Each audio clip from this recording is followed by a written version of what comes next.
할렐루야. 네. 오늘 시간에 하나님의 큰 죄송합니다.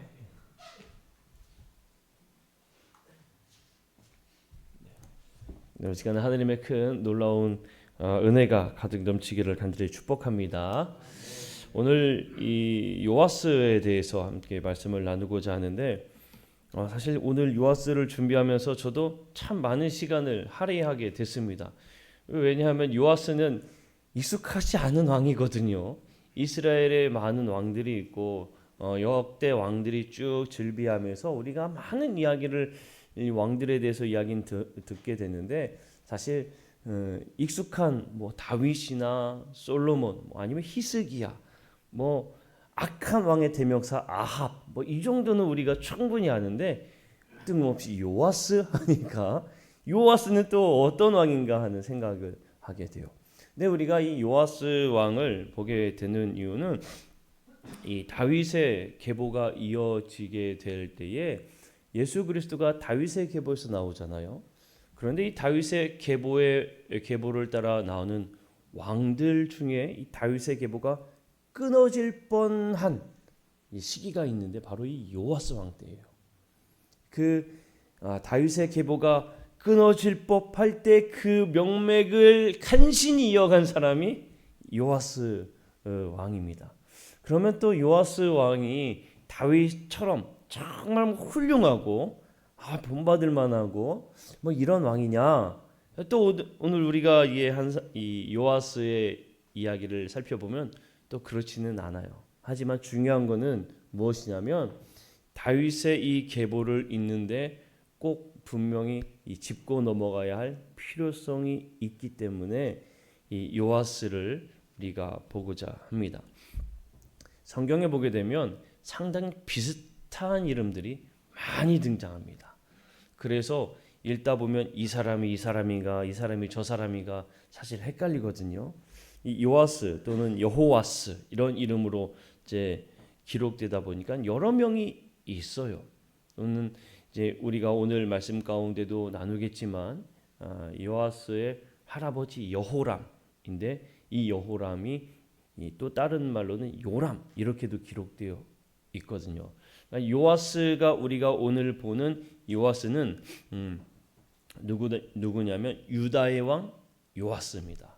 유다의 왕 요아스 그리고 아하시아의 아들 그 요아스를 우리가 보고자 합니다. 자, 먼저 이름의 뜻을 보게 되면 요아스는 여호와가 돕기 위해 지원하신다라는 뜻을 가지고 있어요. 네, 좀 넘겨주세요. 이게 안 넘어가네요. 네, 여호와가 돕기 위해 지원하신다, 굳게 붙드신다, 혹은 여호와가 주신다, 뭐 이런 의미를 가지고 있습니다. 요아스에 관련된 중요한 성경 구절은 열왕기하 11장, 12장, 우리 역대하 21장, 24장, 그리고 마태복음 23장 35절에 이 요아스의 말씀이 등장하게 돼요. 자, 우리가 이 가족 배경을 볼 건데요. 요아스는 누구냐? 아하시아의 아들 그리고 아달랴의 친손 이렇게 되어 있죠. 우리가 이 요아스의 이야기를 좀 볼 때에 이 가족 계보를 좀 익숙해져야 할 필요가 있어요. 어떻게 익숙해져야 되냐? 자, 올라갈게요. 쭉 올라가서 여호사밧에서부터 시작을 해야 돼요. 여호사밧. 이 여호사밧 왕의 아들이 누구냐면 여호람 왕이에요. 여호람의 아들은 누구냐? 아하시아이고 아하시아의 아들이 요아스예요. 자, 보면 여호사밧의 아들이 여호람이 되잖아요. 근데 여호람과 누가 결혼했느냐? 아달랴. 그 부인이 아달랴입니다. 근데 여호람과 아달랴는 서로 부부인데 아달랴는 또 누구냐? 북이스라엘의 아주 악명 높은 우리가 아주 악한 왕으로 아주 잘 기억하고 있는 아합과 이세벨의 딸. 아합과 이세벨의 딸이 아달랴예요. 자, 여호람의 아들 아하시야. 사실 여호람의 아들들 중에 다른 아들들이 있었는데 나중에 이따가 보겠지만 다 죽고 아하시야만 살아서 아하시야가 왕이 됐어요. 자, 그런데 이 아하시아 옆에 제가 꼭대기 이렇게 꺾어놨죠. 요아스 옆에 가로를 했고요. 아하시아가 죽고 난 다음에 아하시아의 아들들이 싹 죽게 됩니다. 누구에 의해서 죽게 됐느냐? 아달랴에 의해서 죽게 돼요. 그러니까 지금 쉽게 우리 표현으로 하면 친할머니가 친손자들을 싹 죽이는 거예요. 자기 아들이 왕이 되었다가 1년 만에 죽고 나서 아들이 죽은 다음에 그 왕권을 할머니가 부여잡고 그 할머니가 자기의 친손자들을 싹 죽입니다. 그때에 겨우 도망간 사람이 요아스예요. 요아스. 그리고 옆에 제가 가로하고 여호세바, 여호야다를 넣었잖아요. 여호세바가 누구냐면 아하시아의 누이입니다. 아하시아의 여동생. 이 아하시아의 여동생 요아스에게는 고모, 이 고모가 요아스를 숨겨요. 가까스로 요아스만 살아남아서 요아스가 나중에 이 지금 여호사밧, 여호람, 아하시아, 요아스 이게 다윗의 이 계보로 들어가거든요. 근데 이 다윗의 계보 중에 아하시아가 죽고 나서 아달랴가 왕권을 쟁취한 다음에 아하시아의 아들들을 싹 죽였다고 그랬잖아요. 만약에 요아스가 여기에서 도망가지 못했다면 다윗의 계보는 끊어지게 되는 겁니다. 자, 그런데 이거를 누가 막았냐면 이 아하시아의 누이 동생인 여호세바가 요아스를 숨겨줘서 요아스가 다시 왕의 계보를 잇도록 만들어줬어요. 우리가 이제 이 상황을 조금 기억할 필요가 있습니다. 아주 복잡하거든요. 이 여호사밧과 여호람과 아하시아와 요아스 그리고 아달랴, 아합과 이세벨 막 아주 복잡한 관계가 왔다 갔다 해요. 이 서로 죽게 되는 이 상황들, 이런 상황들이 이 북이스라엘과 남유다와의 관계 속에서 이 여러 가지로 이제 등장하기 때문에 이 이름들을 잘 주시해서 볼 필요가 있습니다. 여호사밧, 여호람, 아하시아, 요아스 이렇게 여호람의 부인은 아달랴, 요아스의 할머니 아달랴, 그 아달랴의 아들 아하시아 죽고 요아스가 나와야 되는데 아달랴가 쟁취했다. 이렇게 그러면은 오늘의 그 모든 맥락은 끝납니다. 왜 계속 그러냐? 죄송합니다.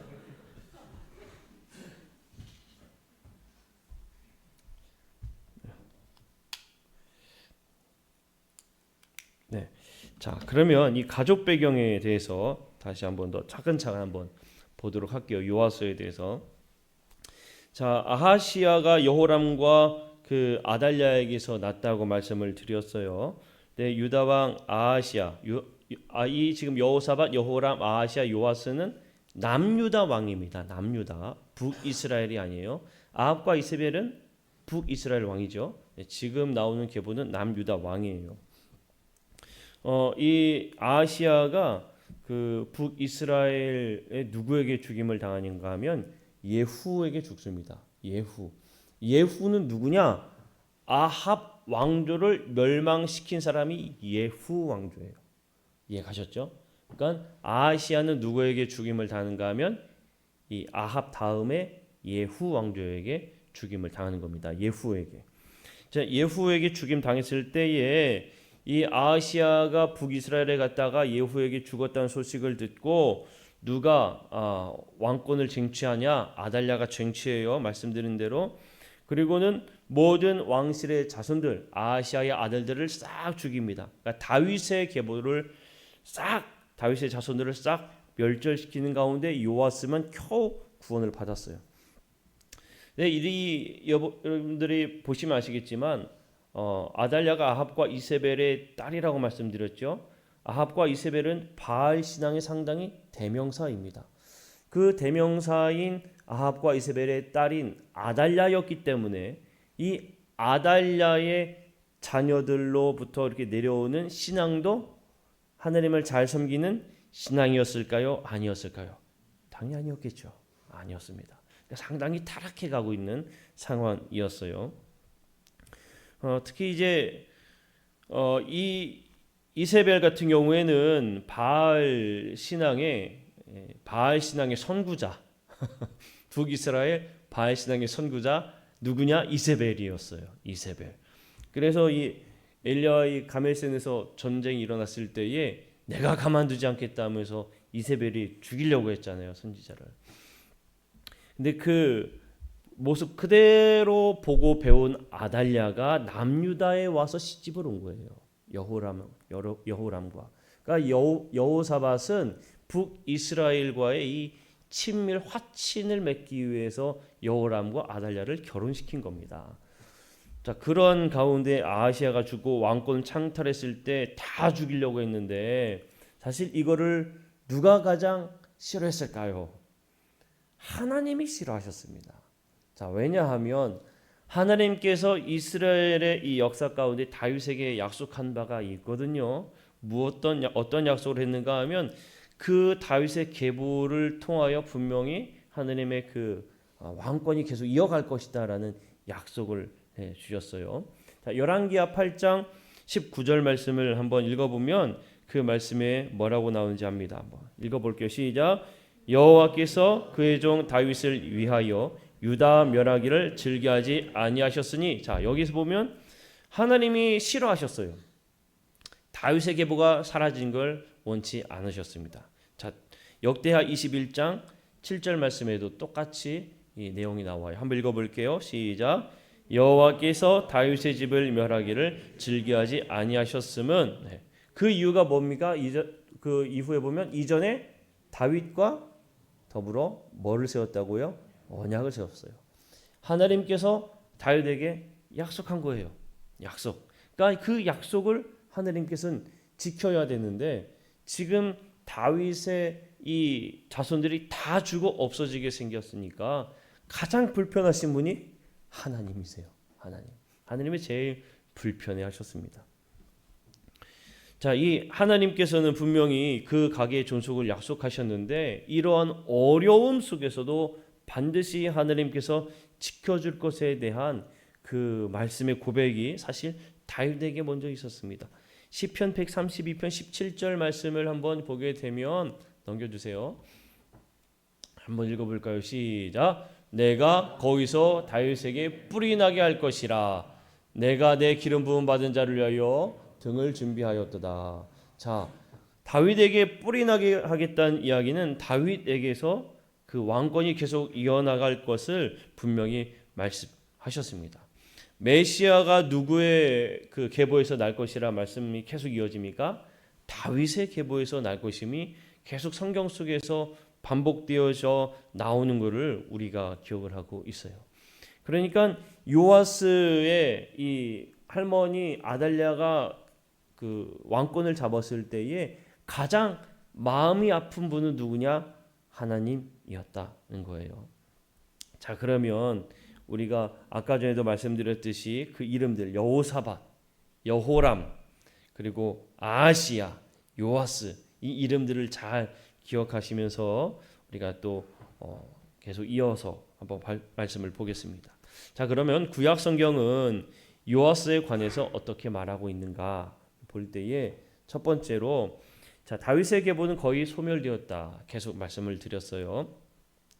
자, 열왕기하 11장 1절 말씀인데요. 한번 읽어보겠습니다. 시작. 아하시아의 어머니 아달랴가 그의 아들이 죽은 것을 보고 일어나 왕의 자손을 모두 멸절하였으나, 요아스의 친할머니 여왕 아달랴가 왕권을 부여잡은 다음에 가장 먼저 한 게 무엇이냐? 바로 피해 정치.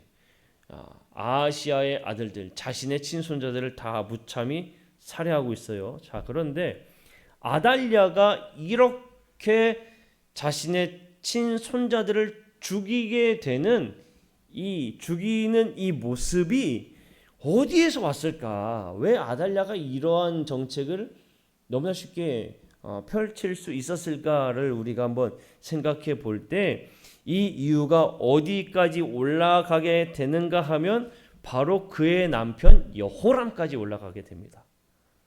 여호람 때. 그러면 도대체 여호람 때는 무슨 일이 있었느냐?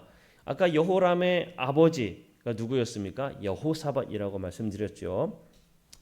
여호사밧이 왕으로 있을 때에 그 재산 그 자신의 이제 재산들을 누구에게 주는가 하면 당연히 아들들에게 나눠줘요.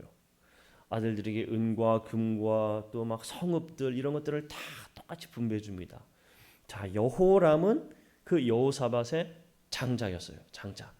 여호사밧이 장자인 여호람에게는 무엇을 물려주느냐? 왕위를 물려주는 거예요. 자, 다른 아들들에게는 재산들을 다 줬어요. 그리고 여호람에게는 뭘 줬다고요? 왕위를 주었어요. 처음에 여호람이 왕위를 이어받았을 때에 그의 세력들이 존재했겠습니까? 처음부터 존재하지 않죠. 처음에 왕이 됐다고 해서 잘 따르는 이 충성된 신하들은 있지는 않아요. 그러니까 여호람이 이 왕위를 물려받은 다음에 시간이 흘러서 그의 세력이 확실히 딱 잡힌 이후에 무엇을 하느냐? 그의 형제들을 다 죽입니다. 그러니까 여호람이 여호사밧의 큰 아들이라고 했잖아요. 그러면 그 형제들이면 여호람의 누구들이겠어요? 동생들이죠. 그러니까 여호람의 동생들을 다 죽이는 거예요. 자기의 왕권의 세력이 딱 잡히고 난 다음에 자신들의 동생들을 다 죽이는 이때에 여호람의 아내가 누구였다고요? 아달랴. 그러니까 아달랴는 자신의 남편이 지금 동생들을 다 죽이는 것을 보았죠. 본 거예요. 그대로 본 거예요. 왕위를 굳건하기 위해서는 그 왕의 문제가 될 사람들을 다 죽이는구나라는 것을 아달랴가 본 거예요. 그러니까 이 아달랴가 왕권을 잡았을 때에 아하시아의 어머니였던 아달랴가 똑같이 그 왕위를 물려받을 수 있는 정통 왕권의 후계자의 후보들이 되는 아하시아의 아들들을 다 죽이는 겁니다. 다 죽이는 거예요. 그럼 아하시아는 왜 어떻게 해서 혼자 왕위를 이어받게 됐느냐?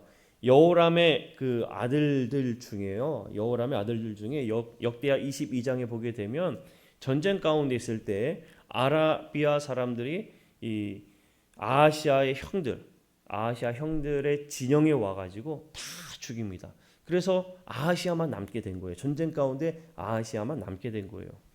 자, 이 아하시아만 남게 됐으니 여호람의 이 왕위를 당연히 그냥 아하시아가 물려받게 된 거예요. 그리고 나서 아하시아가 왕위가 된 다음에 무슨 일이 있었느냐? 아하시아의 어머니가 그 아달랴였잖아요. 아달랴는 이세벨의 딸, 아합과 이세벨의 딸이었죠. 그러니까 북이스라엘과의 관계가 있었겠죠. 아합과 이세벨과의 그 관계가 있지 않았겠어요? 그런데 이 아합의 아들인 요람이 그러니까 어떻게 될까요? 아합의 아들이 되니까 엄마의 형제가 되잖아요. 외삼촌이 되겠네요. 외삼촌이 이 병이 들었다 이 소식을 들은 거예요. 그러면 가족이니까 당연히 뭘 갖겠어요? 평문안을 갖겠죠. 아하시아가 이 외삼촌이 다쳤다, 병이 들었다는 소식을 듣고 북이스라엘로 병문안을 간 거예요. 자, 그런데 여러분 아합 왕조가 하나님 보시기에 어땠어요? 상당히 약했죠. 바알 신앙을 완전히 잡았던 아주 악한 왕이었거든요. 그래서 이 아합 왕을 멸하기 위해서 누구를 준비시키고 있었느냐? 예후를 준비시키고 있었어요. 예후. 자, 여기까지 이해 가셨죠? 그런데 이 아하시아가 이 원수는 외다무다리에서 만난다고. 아하시아가 이 요람이죠. 요람의 아합의 아들 요람을 병문안 갔다가 그 자리에서 누구를 만났느냐? 예후를 만난 거예요. 때마침 예후가 아합 왕조를 다 치고 있을 때 그때 아하시아가 예후를 만난 거예요. 그러니 당연히 예후의 손에 의해서 그 아하시아가 죽게 되는 겁니다. 그래서 아하시아가 죽게 되는 거예요. 즉위한 지 1년 만에. 상당히 짧게 된 거죠. 자, 이러한 상황을 누가 보았느냐? 이 남유다에 있던 아달랴가 본 거예요. 자, 그러니 아달랴의 마음에 상당히 분노가 일어났겠죠. 자신의 아들인데 하나 남은 아들, 그 아들이 올라갔다가 죽었잖아요. 분노가 일어난 거예요. 더욱이 이 예후 왕조가 하나님의 이름으로 그 바알 신앙을 섬겼던 아합 왕조를 다 멸하고 있으니까 그 이 아달랴가 다윗의 족보가 되는 자신의 남편인 여호람, 자신의 시아버지인 여호사밧, 그 계보를 다 멸한 겁니다. 싹 다 죽이는 거예요. 그러니까 아마 악에 바쳐서 죽이지 않았을까 싶어요. 자, 그런데 아까 전에도 말씀드렸듯이 하나님께서는 다윗의 혈통을 지키셔야 되잖아요. 그래서 다윗의 혈통을 지키기 위해서 여호세바를 준비했고 여호세바가 요아스를 숨겨준 겁니다. 그럼 여호세바는 고모라고 그랬어요. 여호세바의 남편은 누구냐? 여호야다. 여호야다는 하는 일이 뭐냐? 제사장. 그러니까 제사장 집안인 제사장의 아내인 여호세바죠. 제사장의 아내인 여호세바가 이 요아스를 숨겨준 겁니다. 그래서 요아스는 어디서 이 목숨을 부지했을까요? 성전에서 목숨을 부지한 거예요. 성전에서 이 6년 동안 꽁꽁 숨겨놓은 겁니다. 세상에 드러나지 않도록. 그렇게 요아스가 생명을 부지할 수가 있었고 그것으로 인해서 이 다윗의 혈통이 이어갈 수가 있었어요. 자, 그러면 성경에서는 아달랴에 대해서 어떻게 평가할까 생각을 해보죠. 자, 보면 역대하 24장 7절 말씀에 보게 되면요. 자, 역대하 24장 7절 말씀이에요. 거기에 보면은 빨간 글씨 볼까요? 한번 뭐라고 써 있습니까? 악한 여인 아달랴라고 이야기합니다. 악한 여인. 성경에서는 분명하게 아달랴를 어떻게 표현하느냐? 악하다라고 표현해요. 세번역 성경으로 읽어보면 세번역 성경에서는 이 악한 여인을 어떻게 표현하냐? 사악한 여자라고 합니다. 사악한 여자. 그러니까 정말 악한 사람이 아주 못된 사람. 이게 아달랴. 이렇게 성경은 표현하고 있다는 걸 우리가 알 수가 있어요. 자, 그럼 두 번째 보면 다윗의 족보는 어린아이 요아스의 고모인 여호세바를 통해서 보존되었다. 자, 이제 이 관계는 그럼 이제 어느 정도 알겠죠? 여호세바, 그의 고모. 자, 알았어요. 열왕기하 11장 2절 말씀 한번 읽어볼게요. 자, 시작. 요람 왕의 딸 아하시아의 누이 여호세바가 아하시아의 아들 요아스를 왕자들이 죽임을 당하는 중에서 빼내어 그와 그의 유모를 침실에 숨겨 아달랴를 피하여 죽임을 당하지 아니하게 한지라. 아멘. 요아스는 이제 다윗의 후손 중에 유일한 다윗의 핏줄입니다. 요아스는 유일한 다윗의 핏줄이 된 거예요. 만약에 이 요아스마저도 죽게 된다면 정말 다윗의 계보는 그대로 끊어지게 되는 겁니다. 다윗의 계보는 그대로 끊어지게 돼요. 우리나라도 상당히 가부장적이잖아요.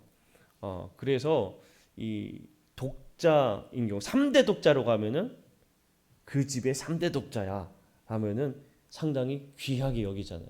독자가 죽었다 하면은 아이고 우리 되는 가문의 대는 끝났네라고 슬퍼하잖아요. 그러니까 마찬가지예요. 요아스가 죽었으면 다윗의 계보는 그대로 끝나는 겁니다. 그런데 하나님께서 다윗과 약속하셨죠. 하나님은 반드시 그 약속을 지키시는 분이십니다. 하나님은 그 역사 가운데 그 약속을 반드시 지켜주세요. 그래서 그 어려움 가운데서도 여호야다를 준비시키셨고 여호야다의 아내인 여호세바를 준비시키셔서 이 요아스를 보호하신 겁니다. 보호하신 거예요. 열왕기하 11장 3절에 보면 자, 한번 읽어볼까요? 시작. 요아스가 그와 함께 여호와의 성전에 6년을 숨어있는 동안에 아달랴가 나라를 다스렸더라. 자, 요아스는 성전에서 숨어서 지냈고 그 기간 동안에 아달랴가 통치한 겁니다. 그러니까 여호야다가 하나님의 성전에서 숨겼으니까 이 요아스는 어떠한 가르침을 받으며 자랐을까요? 하나님의 말씀을 들으며 자랐겠죠. 요아스는 제사장으로부터 그 말씀을 들으며 자라게 된 거예요. 시편 27편 5절 말씀을 한번 볼까요? 봅시다. 시작. 여호와께서 환난 날에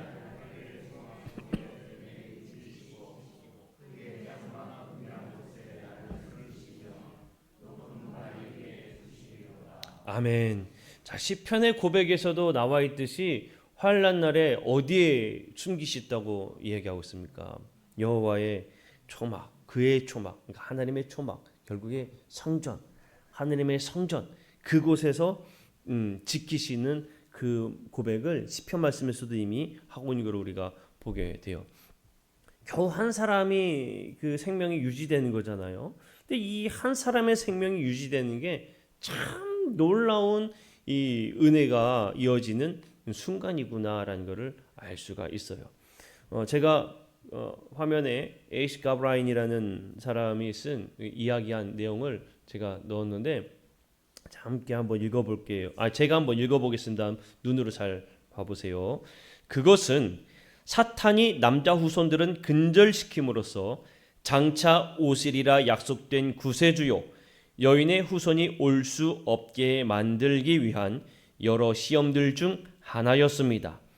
다윗의 왕자들은 멸절하고 아달랴를 통해 계승했다면 다윗에게 행해진 그 약속의 성취는 불가능하게 되었을 것이다. 네. 그러니까 이 아달랴의 통치 속에서 요아스가 살아남은 게 이 한 사람의 생명이지만 먼 훗날까지 보게 되면 하나님의 약속의 성취 그리고 다윗의 계보를 통한 예수 그리스도의 나심 거기까지 이어지고 있구나라는 것을 알 수가 있습니다. 그러니까 하나님께서의 그 약속의 성취는 단지 내가 그 약속했으니까 이루는 거야가 그것을 넘어가는 거예요. 하나님의 아주 큰 계획 가운데에 그 놀라운 역사가 이루어지도록 하는데 그 역사를 누가 방해하려고 하느냐? 악한 사탄은 방해한다는 거죠. 사탄은 그 마음에 악을 넣어서 어떻게든지 그걸 끊어버리려고 하는데 그 끊어지지 못하도록 하나님께서 그 손길을 역사하셨구나라는 걸 알 수가 있습니다. 그러니까 한 사람의 생명엔 하나님의 손길이 있구나. 그것을 우리가 보게 돼요. 자, 세 번째 요아스의 이제 출현을 위한 준비를 보게 됩니다.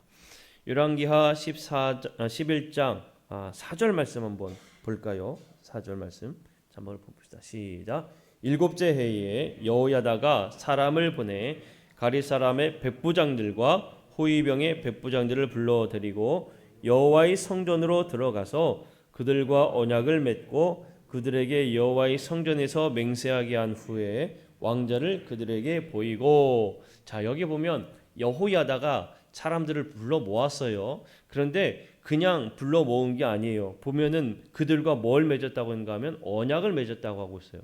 지금 현재 아달랴가 통치하고 있잖아요. 어떻게 보면은 쿠데타가 일어난다라고 얘기할 수가 있습니다. 아달랴가 지금 통치하고 있는 가운데에 진짜 왕의 그 계보를 잇는 그 자손이 살아 있습니다. 이거를 선포하기 위해서 사람들을 모은 겁니다. 그리고 언약을 맺었다는 건 뭐겠습니까? 우리와 뜻을 함께 합시다. 이 이야기겠죠. 상당히 비밀스러운 은밀한 가운데 이 지도자가 되어서 이제 드디어 왕을 세우는 그 모습을 보게 된 거예요. 자, 사람들이 다윗의 후손이 아직 살아 있다는 그 희망에 아마 이 요아스를 보았을 때에 그들의 마음에는 다윗의 이 자손이 살아 있습니까? 이런 마음이었을 것 같아요. 그런 마음으로 그들은 이 요아스를 왕위로 세우게 된 겁니다. 자, 넘어가서 유다 왕 이제 요아스의 출현이에요. 자, 여호야다는 이제 왕의 아들 요아스를 딱 내세우는 거죠. 아하시아의 아들이 아직 살아 있습니다. 다윗의 그 핏줄이 살아 있습니다. 하고 요아스를 탁 내놓는 겁니다. 그리고 뭘 했느냐? 왕의 이 대관식을 거행하기 시작하는 거예요. 자, 11장 열왕기하 11장 12절 말씀인데 한번 읽어볼게요. 시작. 여호야다가 왕자를 인도하여 내어 왕관을 씌우며 율법책을 주고 기름을 부어 왕으로 삼음에 무리가 박수하며 왕의 만세를 부르니라. 아멘. 자, 여기를 보게 되면 이 대관식의 절차들의 하나하나의 의미가 있는 걸 보게 됩니다. 다음 넘겨주시고, 자, 빨간 글씨에 보면 뭘 씌웠습니까? 왕관을 씌웠어요. 이거는 뭘 의미하냐? 왕의 권세를 이제 의미하는 거예요. 이제 요아스에게 왕관을 씌우면서 진짜 왕의 권세가 내려감을 이야기합니다. 율법책을 주었다. 율법책은 하느님의 말씀이죠. 그러니까 이 이스라엘 백성들을 무엇으로 인도하라고는 의미겠어요? 하느님의 말씀으로 인도해야 된다는. 하느님의 왕은 하느님의 그 이스라엘 백성의 하느님의 백성의 왕은 하느님의 말씀으로 인도해야 합니다. 통치해야 합니다라는 것을 나타내는 겁니다. 자, 그리고 무엇을 붓습니까? 기름을 붓는다. 모든 이 왕을 세울 때에 선지자를 세울 때에는 말씀에 보면 항상 기름을 부었어요. 마찬가지로 기름을 부어서 영적인 축복의 증거를 삼습니다. 그리고 마지막에 모든 무리가 뭐합니까? 박수를 하죠. 기쁨의 순간이에요. 진정한 기쁨의 순간. 그러니까 이 말씀 안에서 제대로 된 왕의 이 대관식이 이어지고 있구나라는 것을 이제 우리가 발견하게 됩니다. 자, 그다음 넘겨서 여러분 이제 요아스가 왕이다라고 딱 선포했잖아요. 누가 싫어할까요? 아달랴가 당연히 싫어하겠죠. 아달랴가 반대하는 거예요. 이건 이럴 수 없다라는 겁니다. 한번 이 아달랴가 어떻게 이야기하는지 볼까요? 열왕기하 11장 14절 15절 말씀인데 한번 봅시다. 자, 시작. 봄에 왕이 규례대로 단 위에 섰고 장관들과 나팔수가 왕의 곁에 모셔 섰으며 온 백성이 즐거워하여 나팔을 부는지라. 아달랴가 옷을 찢으며 외치되 반역이로다 반역이로다 하매 제사장 여호야다가 군대를 거느린 백부장들에게 명령하여 이르되 그를 대열 밖으로 몰아내라. 그를 따르는 자는 모두 칼로 죽이라 하니 제사장의 이 말은 여호와의 성전에서는 그를 죽이지 말라 함이라. 아멘. 자, 요아스의 대관식이 딱 거행되니까 이건 반역이다 하고 누가 나와요? 아달랴가 반역이야. 이럴 순 없어. 이거는 아니야라고 이제 나오는 거죠. 자, 그러니까 제사장 여호야다가 저 죄인을 잡아다 끌어 밖으로 내라. 죽이라 이렇게 얘기하는 겁니다. 여러분 상상이 되십니까? 상상되죠? 지금 생생하죠? 지금 그 장면이 막 발생하고 있는 거예요. 그래서 아달랴는 6년간 통치하고 7년째에 죽게 됩니다. 결국에는 죽게 돼요. 그리고 아달랴를 따라 살아갔던 사람들도 모두 다 죽게 되는 거예요. 자, 이제 요아스가 통치합니다. 열왕기하 12장 역대하 24장에 있는 말씀인데 요아스가 왕으로 제위되었을 때가 몇 살이냐? 7살. 7살이에요. 7살이면 우리 아이들이 지금 8살 됐거든요. 작년 우리 아이들의 나이입니다. 어린이집 다닐 때 그 나이. 7살에 왕이 된 거예요. 7살에. 자, 그런데 그가 7살에 왕이 되었을 때에 열왕기하 12장 2절 말씀이죠. 한번 읽어볼까요? 시작. 요아스는 제사장 여호야다가 그를 교훈하는 모든 날 동안에는 여호와 보시기에 정직히 행하였으되. 아멘. 요아스는 오늘 말씀에 보게 되면 뭐라고 되어 있습니까? 여호야다가 그를 교훈하는 동안에는 정직히 행하였다라는 거예요. 여호야다가 살아있는 동안에는. 요아스가 통치 기간 중에 이 성취한 일 중에 하나가 뭐냐면 이 아달랴는 바알을 상당히 잘 섬겼던 사람이라고 말씀을 드렸죠. 아합과 이세벨의 딸이었으니까. 그러니까 하느님의 성전을 무너뜨렸을 거죠. 근데 그 하느님의 무너져버린 성전을 재건하는 일을 누가 했느냐? 요아스가 했어요. 요아스가 하느님의 성전을 재건했습니다. 그러니까 하느님 말씀으로 잘 성장했으니까 그 뜻을 따라 하느님의 성전을 재건했겠죠. 자, 제사장 여호야다가 130세에 죽게 됩니다. 여호야다가 죽었어요. 여호야다가 죽고 난 다음에 요아스가 변하지 말아야 되는데 요아스는 변해버립니다. 그가 정말 지도자로서 영향력을 끼칠 만한 이 나이가 되었어요. 30세가 되어서 하느님의 백성들을 인도할 수 있어야 되는 시기이죠. 이제 내 의지로 이스라엘 백성들을, 남유다 백성들을 인도해야 돼요. 그런데 이 요아스가 지도력이 매우 약해졌고 또 누구의 말에 귀를 기울이기 시작했느냐? 우상을 섬기는 방백들의 말에 귀를 기울이기 시작했습니다. 하나님 앞에 예배하고 하나님을 섬기고 해야 되는데 이 요아스가 무엇을 섬기기 시작했느냐? 우상을 섬기기 시작했어요. 참 안타깝죠. 너무나 안타까운 겁니다, 여러분.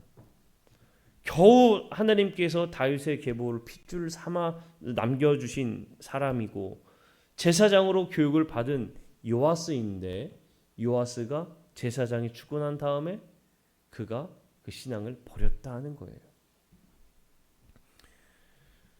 그런데 이 요아스가 어느 정도로 타락했는가 하면 요아스가 어느 정도로 무너졌는가 하면 여러분 하나님께서는 이스라엘 백성들 하나님의 백성들이 그 길에서 떠나면 항상 누구를 보내시는가 하면 선지자를 보내십니다.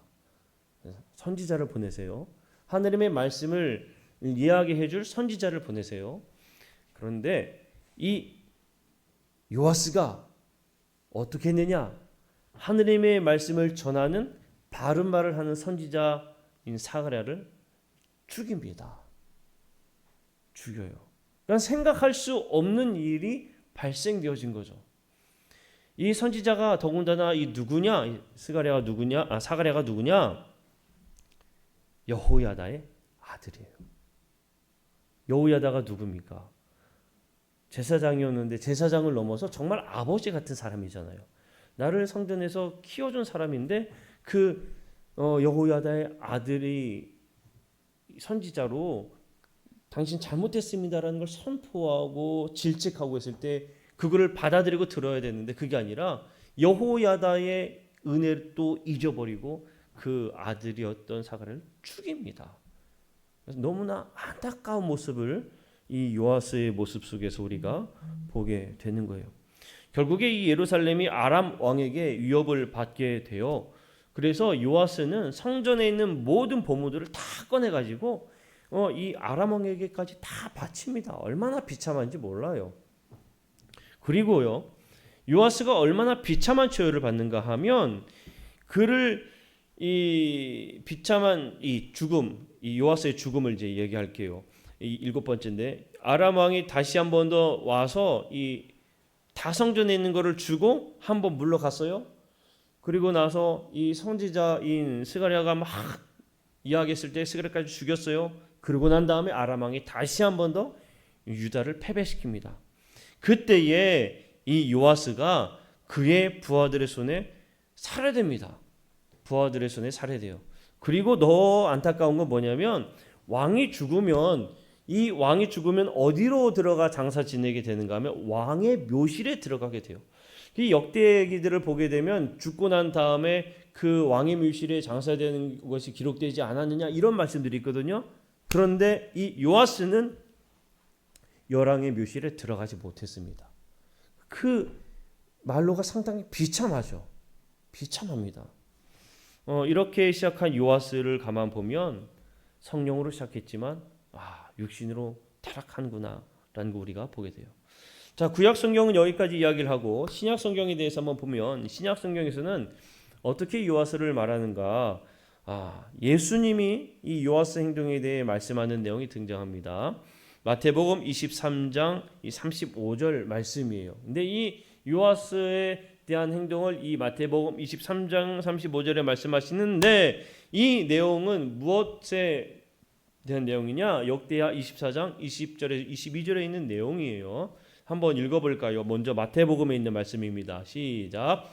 그러므로 의인 아벨의 피로부터 성전과 제단 사이에서 너희가 죽인 바라기아의 아들 사가랴의 피까지 땅 위에서 흘린 의로운 피가 다 너에게 돌아가리라. 아멘. 자, 이 내용 바라갸의 아들 사가랴라고 했죠. 바라갸가 누구냐? 여호야다예요. 여호야다의 아들 사가랴. 그 사가랴를 죽인 사건을 이야기하는 거예요.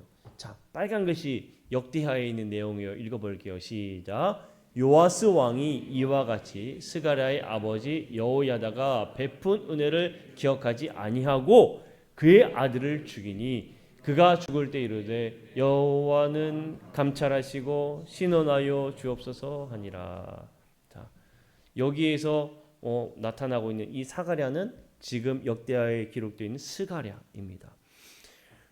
그러니까 예수님이 지금 말씀하신 이 말씀들을 가만히 보면 어떠한 특징들이 있는가 하면 의인 아벨의 피라고 했지요. 아벨은 누구에 의해서 죽임을 당했습니까? 그의 형 가인에 의해서 죽임을 당한 사람이에요. 그리고 사가랴는 누구에 의해서 죽임을 당했어요? 요아스에 의해서 죽임을 당했습니다. 네, 지금 사가랴와 아벨의 공통점은 의인이라는 공통점이 있죠. 아벨은 하느님 앞에 제사를 지내서 그 제사를 하느님이 받으셨던 사람이고, 사가랴는 하느님의 말씀을 선포했던 선지자의 이야기예요. 예수님이 지금 이 이야기를 하신 것은 누구를 이야기하고자 이 말씀을 이야기했을까요? 의인 되시는 예수님의 죽음에 빗대어서 이야기를 하는 겁니다. 유대인들, 바리새인들의 손에 의해서 죽을 그 모습까지도 비추어서 말씀을 하시는 내용이에요. 그때에 예수님이 그 바로 이 이스라엘 백성들에게 경고하시는 메시지를 던질 때에 바로 이 요아스의 사건을 끄집어서 말씀하고 있는 겁니다. 그러니까 예수 그리스도의 죽음과도 깊은 연관이 있는 모습을 이야기할 때 예전에 아주 안타까운 사건을 끄집어서 말씀하고 있구나라는 걸 알 수가 있죠.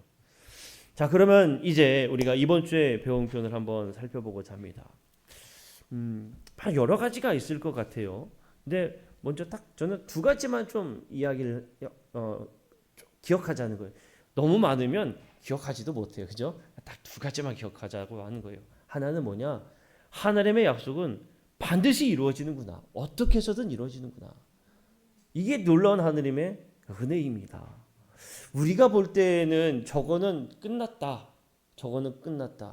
여러분 생각해 보세요. 요아스가 딱 등장하기 전까지는 이스라엘 백성들에게 있어서는 이제 다윗의 계보는 끝났구나라고 아마 생각했을 겁니다. 다윗과 약속한 그 이야기를 기억하고 있는 사람들은 어쩌면은 하느님의 약속은 이루어지지 못하는구나, 안 되는구나라고 생각했을지도 몰라요. 그러나 오늘 말씀을 보면 단 한 사람의 생명을 살리는 사건인데, 이 생명을 살리는 사건은 하느님의 약속의 성취요, 또 하느님의 약속이 계속 이어져감을 분명히 보여주는 사건이라는 걸 우리에게 말해줘요. 이 이야기는 우리에게도 마찬가지입니다. 하나님께서 우리에게 주시는 말씀들은 반드시 이루어지고 그 말씀들은 반드시 이어갑니다. 반드시 그 역사는 이루어진다는 거예요. 우리가 하나님의 말씀을 읽을 때에 이 말씀이 이루어지겠느냐? 의심할 이유가 없는 거예요. 이 사건만 보아도 하나님의 말씀을 읽어나가는 우리는 이 말씀의 역사는 반드시 나에게 이루어지는구나. 여러분, 우리는 믿음으로 보아야 할 줄로 믿습니다. 두 번째는 무엇이냐? 인간의 마음은 정말 악하기 때문에 그 본질이 깨어나지 않기 위해 늘 경계해야 된다는 겁니다. 늘 경계해야 된다. 이 요아스가 바뀌게 된 계기가 여호야다가 죽은 이후라고 말씀을 드렸지요.